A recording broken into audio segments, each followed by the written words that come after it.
दोस्तों नमस्कार, आप देख रहे हैं द दस्तक 24। देश की राजधानी दिल्ली की विभिन्न सीमाओं पर केंद्र सरकार के 3 नए कृषि कानूनों के खिलाफ करीब पिछले 3.5 माह से लाखों और हजारों की संख्या में किसान आंदोलन कर रहे हैं और अभी तक किसान आंदोलन का कोई हल निकलता नहीं दिख रहा है।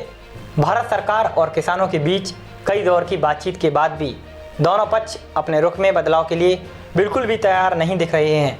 किसान तीनों कृषि कानूनों को रद्द करने की मांग पर हैं और सरकार ने अब तक कोई ऐसे संकेत नहीं दिए हैं कि वह तीनों कानूनों को रद्द करने की मांग को स्वीकार करेगी। ऐसे में सवाल उठता है कि आखिर ये संघर्ष कब तक चलता रहेगा, क्योंकि बढ़ते हुए तापमान और बढ़ते हुए कोरोना के खतरे को देखते हुए प्रदर्शनकारियों के लिए आगे के दिन बेहद चुनौतीपूर्ण साबित हो सकते हैं।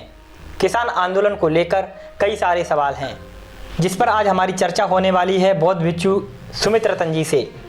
भिक्षु सुमित रतन जी करीब 3 माह तक किसान आंदोलन में दिल्ली की सीमा पर रहे और आपने बड़ी ही नज़दीकी से किसानों को समझा, उनके आंदोलन को भी समझा, उनकी समस्याओं को भी समझा। सरकारी तंत्र के माध्यम से आपको कई बार परेशान भी किया गया, आपके प्रति कई FIR भी दर्ज हुई, लेकिन इसके बावजूद आप किसानों के लिए डटे रहे और अभी भी उनका जोरदार समर्थन कर रहे हैं। मंत्री जी, आज के कार्यक्रम में आपका बहुत बहुत स्वागत है जी। किसान आंदोलन को लेकर अभी हम अपने दर्शकों को बता रहे थे कि किस प्रकार लगभग 3.5 महीना किसान आंदोलन ने गुजार दिए हैं। आखिर कब तक यह किसान आंदोलन चलेगा, हमारे दर्शकों को आप बताइए। देखिए, ये किसान आंदोलन तब तक चलेगा जब तक भारत के प्रधानमंत्री नरेंद्र मोदी जी चाहेंगे, क्योंकि उन्होंने उद्योगपतियों से बहुत सारा पैसा लिया है जी, और ये बहुत बड़ी डील है जी। अगर इतनी बड़ी डील नहीं होती तो लाखों किसान रोडों पर मर नहीं जाते जी। पूरी दुनिया नरेंद्र मोदी जी को बुरा भला कह रही है, सरकार को बुरा भला कह रही है, लेकिन तानाशाही सरकार पर कोई फर्क नहीं पड़ रहा है। मोदी जी जब चाहेंगे तभी आंदोलन खत्म हो जाएगा। 3.5 महीने का सफ़र वैसे तो कहने में बड़ा आसान लगता है, लेकिन खुले आसमान के नीचे बैठकर लेटकर सभी मौसम की मार झेलना बड़ा कठिन होता है। इतने लंबे वक्त तक किसान आंदोलन चला, क्या सरकार पर कुछ असर पड़ता दिख रहा है? देखिए, जब राजा निरंकुश हो जाए जी, आदरणीय आदर्श कुमार जी, जी जी, मैं बहुत बहुत बधाई देता हूं आपके चैनल को कि जब राजा निरंकुश हो जाए तो आप चाहे सही मांग रखें चाहे गलत रखें, उस पर कोई फर्क नहीं पड़ता है। जी जी। और ये भूल गए हैं लोग जो सरकार में बैठे हैं कि देश भारत के लोकतंत्र की खूबसूरती है कि आप चाय बेचने वाले थे और आपको प्रधानमंत्री बनाया जी। वो दौर खत्म हो गया जब रानी के पेट से राजा पैदा होता था। लोगों ने वोट देकर उन्हें इस लायक बनाया है, तो उनकी जिम्मेदारी है कि सबका भला करें और किसी का हक किसी को ना दें। जी जी, ये जिम्मेदारी है उनकी। मंत्री जी, आए दिन किसान आंदोलन पर आरोप लगते रहे। हमारे देश के जो नेता लोग हैं, चाहे वो देश के हित में बोलते हों या देश के हित में ना बोलते हों, उन्होंने आरोप लगाया कि किसान आंदोलन में फंडिंग कहीं बाहर से हो रही है। और ऐसा सभी जानते हैं कि किसी भी आयोजन को अगर हम करते हैं, चाहे छोटा आयोजन हो चाहे बड़ा आयोजन हो, लेकिन किसान आंदोलन बहुत बड़ा वैश्विक आंदोलन ये होता जा रहा है, क्योंकि विदेशों में भी इसकी चर्चा हो रही है। आप आंदोलन में रहे, बड़ी नज़दीकी से आपने देखा, क्या लगता है कि फंडिंग जो हो रही है वो बाहर से हो रही है, जो जिसको बताते हैं कि देश विरोधी शक्तियाँ, वहाँ से फंडिंग हो रही है?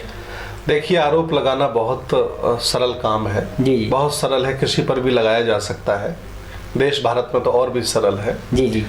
मैं सरकार से कहना चाह रहा हूँ कि सरकार के पास इतनी एजेंसियां हैं जी जी, मेरा मानना कम से कम 1 दर्जन एजेंसियां हैं जी जी। वो किसानों की जांच करा ले, आंदोलनकारियों की जांच करा ले, और अगर कोई विदेश से पैसा हमें दे रहा है तो ये सरकार की नाकामी है जी जी। जब कोई हमारे देश में RDX रखने आता है या कोई बम लगाने आता है तो सरकारें पकड़ लेती हैं जी, और हम लोगों को पैसा दिया जा रहा है, सरकार पकड़ नहीं पा रही है जी जी जी। ये आरोप गलत है, निराधार है। किसानों के लिए उलूल जुलूल बयान किए गए जी।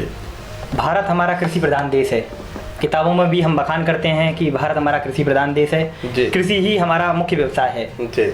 लेकिन जब किसान आंदोलन करते हैं तो उन्हें कभी खालिस्तानी पाकिस्तानी कह दिया जाता है, इस पर आपने विचार रखिए। देखिए, मैं बता दूं आपको कि किसानों का अपमान करने के लिए भाजपा के पास और भाजपा के सहयोगी लोगों के पास जो भी बुरे शब्द थे जी जी, बुरे शब्द इस्तेमाल कर रहा हूं जी जी, उन्होंने इस्तेमाल किए। जी हाँ। चाहे पाकिस्तानी हो, खालिस्तानी हो, चाहे और भी आंदोलन जीवी कहा, परजीवी कहा, जो भी थे, लेकिन मैं इनसे एक ही बात कहूंगा कि संसार परिवर्तनशील है। जी जी। अनिक्षावत संखारा उपादवे धम्मिनो उपजित्वा निरुज्जन्ति ते संगभूप समो सुखो। बुद्ध ने कहा है कि हाँ, सब कुछ बदल रहा है और भारत के लोगों ने हर 10 साल में, 5 साल में बदलते प्रधानमंत्री देखे हैं, बदलती सरकारें देखी हैं। तो इतना घमंड अभिमान क्यों? जी जी। जब तुम्हें पृथ्वी पर रहना ही नहीं है, फिर क्यों किसी को अमीर बनाए जा रहे हो और किसी को गरीब बनाए जा रहे हो? किसान नेता राकेश टिकैत से आप मिले वहाँ पर जी। और अन्य नेताओं से भी मिले। वर्तमान में कोरोना की मार देश पर पड़ रही है और ये वैश्विक मुद्दा भी है। कोरोना वैक्सीन को लेकर अभी राकेश टिकैत साहब ने कहा कि कोरोना वैक्सीनेशन किसानों के लिए भी कराया जाए वहाँ पर। इस पर अपने विचार रखिए कि क्या सरकार को कोरोना जैसी अन्य टीकाकरण हैं, अन्य बीमारियाँ हैं, वहाँ पर आंदोलित किसानों के लिए कोई व्यवस्थाएं करनी चाहिए? देखिए, भारत में वैक्सीन नहीं थी जी, तब लॉकडाउन लगता था, कोरोना के पेशेंट होते थे, हम नर्वस होते थे कि क्या करें। लेकिन आज हमारे पास वैक्सीन है और फिर भी कोरोना है। जी जी। कहीं लोचा है, कहीं लोचा है, इनकी मनसा पर लोचा है, इनकी नियति खोट है। हाँ। कि कोरोना वैक्सीन भी है और कोरोना भी है और लॉकडाउन भी लगाने की पूरी प्लानिंग में है। जी जी। और ये सब करने के पीछे इनका एक ही उद्देश्य है कि जैसा हम चाहे वैसा करें, जी जी। कोई हमें रोक ना पाए, इसलिए इस तरह से लोगों को रोक दिया जाए, ये मकसद है इनका। आपने बंदे जी वहाँ पर करीब 3 माह किसान आंदोलनों के लिए, किसानों के लिए बिताए, क्योंकि आप बौद्ध धर्म के बौद्ध अनुयायी हैं, बौद्ध भिक्षु हैं। किसानों के लिए आपने जो आंदोलन में वहाँ गए, उनका समर्थन किया, एक बहुत बड़ी अपने आप में बात है। वर्तमान स्थिति वहाँ किसानों की क्या है, ये हमारे दर्शकों को बताइए। किसानों ने बहुत सर्दी झेली, बहुत कष्ट उठाया, लगभग 200 से ज़्यादा किसान शहीद हो गए। जी जी। लेकिन मैं नरेंद्र मोदी जी की आंखों की तरफ देखता रहा, टकटकी लगाए कि इस व्यक्ति की आंखों में आंसू आएंगे और ये 2 शब्द हमारे लिए, किसानों के लिए बोलेगा। जी। लेकिन नहीं बोला। उसी दौरान अंबानी के घर में बेटा पैदा हुआ तो हम बधाई देने गया था। नहीं, बिल्कुल सही। तो बड़ा बुरा लगा कि हम भारत के लोग, भारत मेरा, अखंड भारत, जी जी, भारत की आज़ादी में इनका कोई योगदान नहीं, भारत में जो साधन संसाधन है उनको बनाने में इनकी कोई योगदान नहीं। न इन्होंने एम्स बनाया, न रेलवे बनाई, न इसरो बनाया, जी जी, न ही और इन्होंने उपक्रम बनाए, जी, उनको बेचे चले जा रहे हैं और कोई दया नहीं इनके मन में। बड़ा बुरा लगा। वर्तमान में बंदे जी गर्मी पड़ रही है, आने वाला वक्त बरसात का भी होगा, इसमें किसान जो वहाँ पर आंदोलन कर रहा है, क्या व्यवस्थाएं वहाँ होनी चाहिए जो अपना जीवन सही से वहाँ पर व्यतीत कर सके? देखिए, अगर ये बिल लागू होता है, कानून लागू होती है, तो देश भारत के सारे किसान अपनी ही जमीन पर मजदूर बन जाएंगे। जी जी। और सरकार ने प्लान किया है कि खरीदना, बेचना और भंडारण करना, जी, तीनों बड़े लोगों के हाथ में दे दिया है। तो आदमी, किसान बाद में भी मरेगा और पहले भी मरेगा। जी जी। इसलिए हमने ठाना है कि जब बाद में मरना ही है तो क्यों ना आंदोलन करके मरा जाए।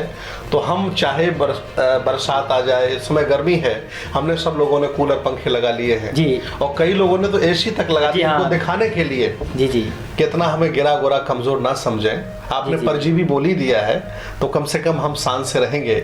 और इस स्वतंत्र भारत में, संविधान के भारत में विरोध करना, आपत्ति जताना कोई अपराध नहीं है, ये हमारा फंडामेंटल राइट है। मंत्री जी, ज्यादातर किसानों पर आरोप लगते रहे कि पंजाब और हरियाणा का किसान ही वहाँ पर आंदोलन कर रहा है, क्योंकि आपने आंदोलन को बड़ी नज़दीकी से देखा, आपने काफ़ी समय वहाँ पर बिताया है।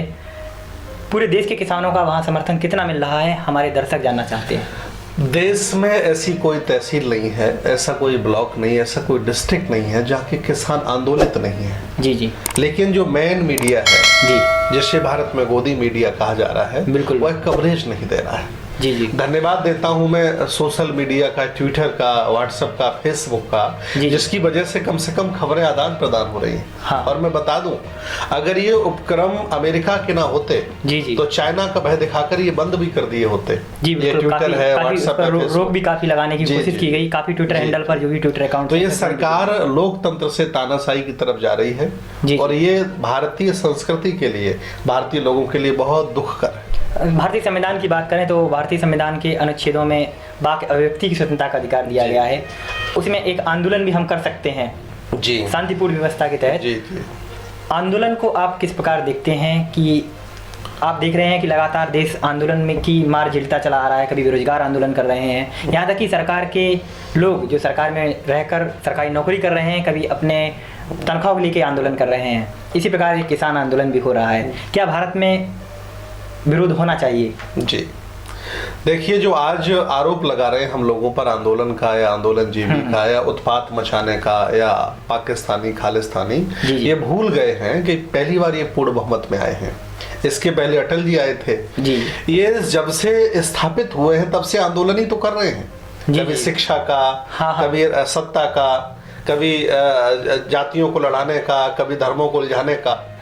सबसे ज्यादा तो आंदोलन उन्होंने किया है। और आज जब ये पावर में आए, वो पावर हम लोगों ने दिया है, तो मेरा अधिकार है इनसे मांगने का, और इनकी जिम्मेदारी यही हमें दे हमारे अधिकारों को। मंत्री जी, बात करें किसान और सरकार की, कई दौर की वार्ताएं हुई और असफल भी हुई, अपने अंतिम पड़ाव तक नहीं पहुंची। क्या यह वार्ताओं का सिलसिला आगे भी जारी रहेगा? हमने कभी मना नहीं किया, ना हमने कोई हिंसा का मार्ग अपनाया, ना ही कोई ये कहा कि हमें आपसे प्यार नहीं, हम आपको नकारते हैं। हम तो आज भी याचक बनकर के कहते रहे कि मत मारो उन किसानों को जिनकी वजह से कोरोना काल में हम लोगों के पेट भरे थे। जी। और जो निजीकरण ये करते चले जा रहे हैं नरेंद्र मोदी जी, ये भूल गए हैं कि जब कोरोना आया था तो सरकारी डॉक्टर ही इलाज कर रहे थे, ये सरकारी पुलिस यही हेल्प कर रही थी, सारे प्राइवेट उपक्रम बंद हो गए तो सरकारी व्यवस्था ही साथ दे रही थी। जी जी जी। मंत्री जी, एक चीज़ और बताइए कि किसानों के लिए सरकारों ने कई प्रयास किए भी हैं जी, लेकिन वो सफल नहीं हो पाए। एक मुद्दा एमएसपी पर भी रहा है जी। और अभी एक सोशल मीडिया पर एक ट्रेंड चलने लगा है, एमएसपी का विभाजन सही नहीं हो पा रहा है। उसको उन्होंने एक शब्द इस्तेमाल किया, चने का लेकर भी उदाहरण दिया है। क्या लगता है कि एमएसपी की समस्या वास्तविकता में है?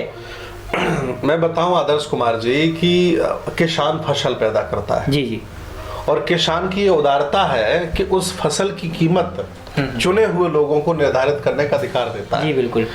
और ये चुने हुए लोग उस एमएसपी को निर्धारित करते हैं और हम मान लेते हैं जी। और उस निर्धारित मूल्य पर अगर हमारी फसल, हमारा अनाज नहीं जाता है तो दुख होता है।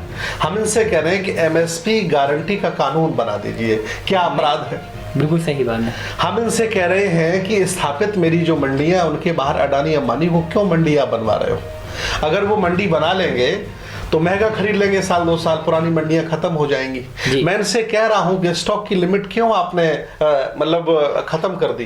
पहले स्टॉक की लिमिट होती थी जी, अब स्टॉक की लिमिट इन्होंने खत्म कर दी। अब कोई भी धनवान व्यक्ति भारत के किसी भी अनाज को स्टॉक कर सकता है और चाहे जब देश भारत के लोगों को भूखा मार सकता है, उसे पूरा अधिकार होगा। तो ये जायज मांगे हैं जी जी जी, इनको शर्म आनी चाहिए। आगे का पड़ाव किसान आंदोलन में क्या रहने वाला है, हमारे दर्शक जानना चाहते हैं। देखिए, किसान आंदोलन चल रहा है, आगे भी चलता रहेगा। और मैं बता दूं दर्शकों को कि ये आंदोलन पहली बार नहीं हुआ है। मान सम्मान का, हक अधिकार का आंदोलन सदियों से होता रहा है। ये उसी का हिस्सा है। ये हक अधिकारों की लड़ाई है, आंदोलन चलता रहेगा, आंदोलन में कोई फर्क नहीं पड़ेगा। आज भी मार्ग खुला है, सरकार बात करे और ये बिल वापस ले, ये प्रेस्टेज इशू न बनाए। अगर ये प्रेस्टेज इशू बनाती है तो हमें लगता है कि सरकार ने बिल बनाने के मार्फत मोटा पैसा लिया है जी जी, मोटा पैसा लिया है। और मुझे कभी कभी ये भी लगता है कि बिल अडानी अंबानी के हैं, मोदी जी बिचौलिए का काम कर रहे हैं जी जी, मुझे ये भी कभी कभी लगता है जी। भारतीय किसानों के लिए आप कोई छोटा सा संदेश देना चाहेंगे? मेरा संदेश यही है कि आप आंदोलन भी करते रहिए और खेती में फसल भी करते रहिए। नफरत उनसे मत करिए जो बहुत कम लोग हैं, प्यार उनसे करिए जो ज़्यादा लोग हैं। अगर आप ईमानदारी से खेती करना बंद कर देंगे तो बहुत लोग भूखों मर जाएंगे। इसलिए मेरी अपील है किसानों से, सारी फसलें करते रहें, खेती करते रहें, अनाज उगाते रहें और आंदोलन भी करते रहें। वर्तमान भारत सरकार जो कि कई राज्यों में अपने पैर पसार चुकी है और केंद्र सरकार उम्मीद भी जता रही है कि आने वाले समय में भी वही सरकार पर आसीन रहेंगे, उस सरकार के लोगों से आप क्या कहना चाहेंगे?